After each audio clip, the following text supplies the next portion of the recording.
Ladies and gentlemen, it's Frankly Speaking. We go beyond the headlines, the goals, and the celebrations shaping our world. Tonight, we are talking about an event that has stopped billions of people across the planet, an event that has brought nations together, an event that will create heroes, a tournament that will produce unforgettable moments, the 2026 FIFA World Cup. Tonight, we are asking a much bigger question. Is the World Cup just about football, or has it become the greatest political, economic, and diplomatic stage on the planet? Because behind every goal is a story. Behind every national team is a government, and behind the beautiful game is a global power struggle. The FIFA 2026 World Cup will be historic. The first World Cup hosted across three nations, the United States of America, Canada, and Mexico. A tournament expected to attract millions of fans, billions of viewers, and massive global attention. But with every mega event comes mega questions. Who benefits? Who pays? Who gains influence? And who gets left behind? Tonight, we break down the politics, the money, the drama, and the global impact of the biggest football tournament ever.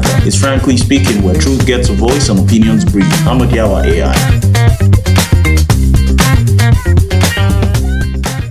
Let's begin. The FIFA World Cup has always been more than football. Yes, we love the goals, the last-minute winners, the emotional celebrations, the tears, but the World Cup is also a mirror reflecting the world. It shows us who has power, who has money, who has ambition, and who wants global recognition. And the 2026 edition of the FIFA World Cup represents a major transformation. But expanding a tournament make football truly global, or is it mainly about generating more revenue? Because every additional match means more broadcast rights, more $1 industry, and FIFA knows exactly how valuable that product is. Three nations, one tournament, the United States of America, Canada, and Mexico. But this is not just a sporting decision. Hosting the World Cup is a geopolitical statement. The United States is the world's largest economy. Mexico is one of the most passionate football nations on the planet. Canada is expanding its football identity. Together, they present a powerful image. North America united through sports. But behind the celebration is strategy. Mega sporting events are tools of influence. Nations use them to project strength,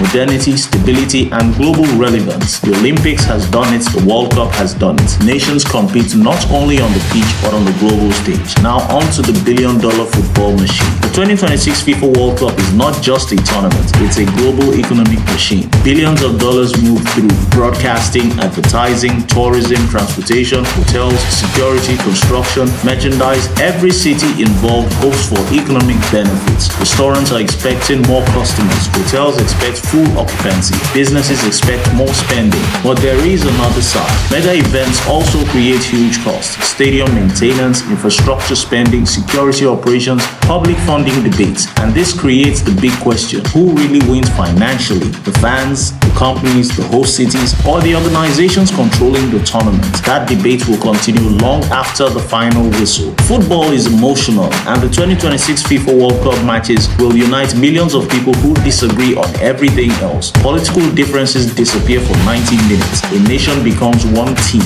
That is the magic. But that same emotion also creates pressure. Governments understand the power of football. A successful national team can create hope, confidence, unity, national pride. A famous victory can become part of a nation's history. Think about the impact of legendary World Cup wins. They become national memories. They become stories told for generations. Football is not only played, it is remembered. Now on, after football has produced incredible talent, some of the greatest players in world football today. The 2026 FIFA World Cup will represent the future of football. We're talking technology, AI, and the future of football. Technology is changing the game. Video refereeing, data analytics, artificial intelligence, player tracking, advanced performance analysis. Football is becoming smarter. Coaches are no longer relying only on instinct.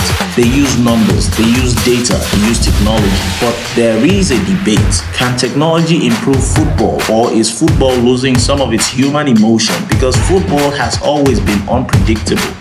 Now, who will define the 2026 World Cup? Every World Cup creates legends. The question is, who will define 2026? Will it be an established superstar, a young talent, a surprise nation, or a dramatic underdog? Football history is full of surprises. Nobody forgets unexpected heroes. Nobody forgets emotional moments. The World Cup creates stories, and stories are what keep people watching. So as the first whistle blew in the FIFA 2026 World Cup, remember, you are not only watching football, you are watching politics, economics, culture, identity, diplomacy, and global ambition. The World Cup is the world coming together, but it is also the world competing. Every nation wants the trophy, every host wants record, and every fan wants a moment they will never forget. The beautiful game is more than a game. This is a global conversation. The 2026 FIFA World Cup will not just decide a champion, it will decide and tell a story about our world, a story about ambition, power, unity, and competition. The next FIFA World Cup, will the traditional powerhouse dominate, or will we witness the greatest football surprise ever? It's frankly speaking where truth gets a voice and opinions breathe. I'm Odiawa AI.